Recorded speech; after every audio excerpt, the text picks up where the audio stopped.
بسم الله الرحمن الرحيم. اهلا وسهلا اصدقائي الاعزاء في قناتي محمود المصري للصيانه الكهربائيه. النهارده ان شاء الله هيكون معانا درس جديد ومبسط لكل اخواتي الفنيين المبتدئين. النهارده ان شاء الله هيكون معانا فكره جديده هو طلبها احد اصدقاء القناه، وهو صاحب كافيه. هو الفكره بتاعته ان هو عاوز يحط لمبتين فوق باب الحمام، بحيث اللمبه الخضراء في حالة إن مفيش حد داخل الحمام، ولما حد يجي يخش الحمام تبقى اللمبة حمراء مع غلق الباب. تعالوا نشوف مكونات الدايرة بتاعتنا. زي ما احنا شايفين دلوقتي هنعيد المكونات بتاعتنا. المفروض إن أنا عندي لمبة خضراء ولمبة حمراء بوابة تجميع، سويتش فيه نقطتين NC و NO، نقطة مفتوحة ونقطة مغلقة، وعندي مفتاح MCB، عندي العدة بتاعتي. نبتدي ان احنا نفتح السويتش واوريكم الشكل بتاعه من الداخل. ادي نقطتين مفتوحين وادي نقطتين مقفولين. زي ما انتم شايفين دلوقتي ده شكل السويتش بتاعي اهو. انا بقرب بالكاميرا. المفروض ان انا عندي نقطتين اللي هم هيكونوا NO اللي هو 3 و4 و1 و2 NC، نقطتين مفتوحين ونقطتين مقفولين بالشكل ده. هنفتح. المفروض عندي نقطتين NO اللي هما دول، والاتنين دول اللي هو NC.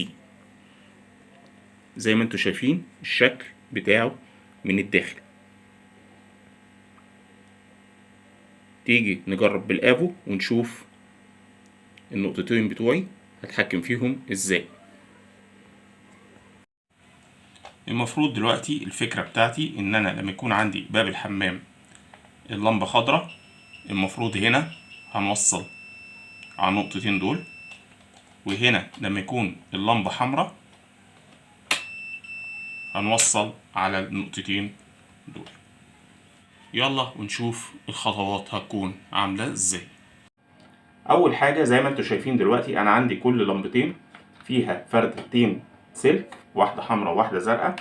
هناخد الفردتين الزرق دول هنجدلهم مع بعضيهم زي ما انتوا شايفين بالشكل ده اهو، وهنجيب فردة زرقاء اهو، هنحطها معاهم بحيث ان ده هيكون الارضي بتاعي. هنركنها كده على جنب دلوقتي. طب دلوقتي انا اعمل ايه؟ انا دلوقتي عندي فردتين من كل لمبة في طرف. هاخد انا اول طرف عندي، هنجيب فردة حمراء عشان الاسلاك تبقى متوحدة. هاخد اول طرف اهو بالشكل ده. زي ما انتوا شايفين دلوقتي هناخد اول طرف لمبة اهو، وهنحطها عندي في السويتش بتاعي اهي، وهنقفل كده. هاجي طرف اللمبة التاني اهو،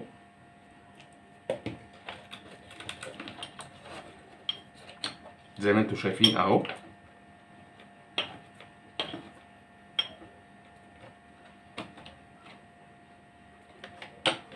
وهاجي هنا النقطة اللي فوقيه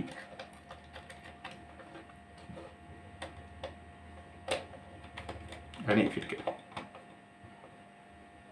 تمام.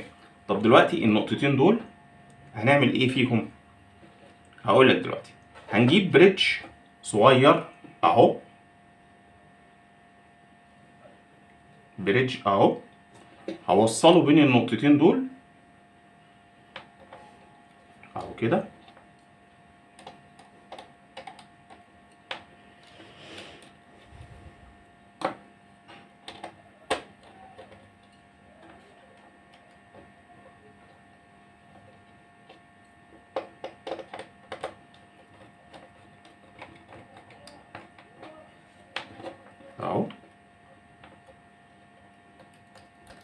احط كده، ده البريدج بتاعي. ليه بقى؟ عشان ده هيكون الحار، مكان الحار او فردة دخول الكهرباء اهي.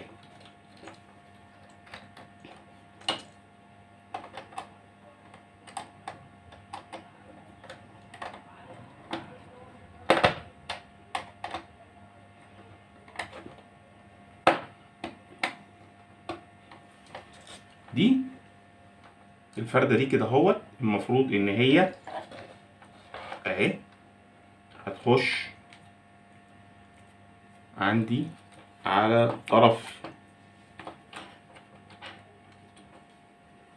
المفروض احنا بعد ما عملنا الفردة بتاعت الكوبري هناخد الفردة ديت المفروض اللي هي الحار، اللي هي المفروض هتخش على المفتاح.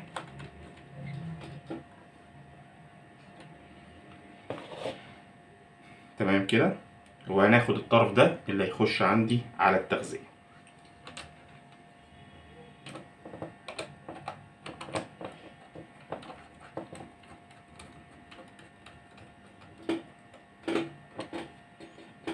بالشكل ده. يبقى انا عندي كده دي فردة الكهرباء وادي فردة الارضي بتاعي. تمام كده. مراجعة بسيطة عشان اوضح، احنا خدنا دلوقتي طرف من كل لمبة اللي هم بتوع الارضي، وخدتهم لحمتهم مع بعض واديتهم على الارضي. هاجي من الطرف التاني من اللمبة هاخده على نقطة من السويتش، الطرف التاني من الاحمر هاخده على نقطة برضو من السويتش. تمام. هاجي هنا اهوت الفردتين دول هدي كوبري صغير كده اهوت، اعمل كوبري بين الطرفين دول واخد مصدر للتيار بتاعي. هبتدي دلوقتي اطلع فاصل الحم الشكل بتاعي واسستمه ونجرب ونشوف النتيجة هتكون عاملة ازاي. زي ما احنا شايفين دلوقتي رجعنا لكم تاني والحمد لله جمعنا الدايرة بتاعتنا، سستمناها الى حد ما. هنبتدي نرفع المفتاح ونقول بسم الله الرحمن الرحيم بالشكل ده. كده انا عندي اللمبه الخضراء هي اللي نورت الاول، كده معنى ان الباب بتاعي مفتوح ومفيش حد جوه في الحمام. طب دلوقتي لو حبيت ان انا اخش الحمام بحيث ان محدش يخبط او ان هو يعمل ازعاج ويعرف ان في حد داخل الحمام، الباب اثناء ما انا بقفل الباب بتاعي اهو السويتش، هنلاحظ ان اللمبه الخضراء طفت واللمبه الحمراء هي اللي منوره. طب دلوقتي انا خرجت من الحمام بعد ما خلصت، بفتح الباب اللمبه الخضراء هي اللي نورت. وبكده نكون نهينا حلقتنا. ويا ريت لو الفيديو عجبك يا ريت ما تنساش تدعم القناه باشتراك ولايك وتفعيل زر الجرس ليصلكم كل جديد. مع تحيات اخوكم محمود المصري.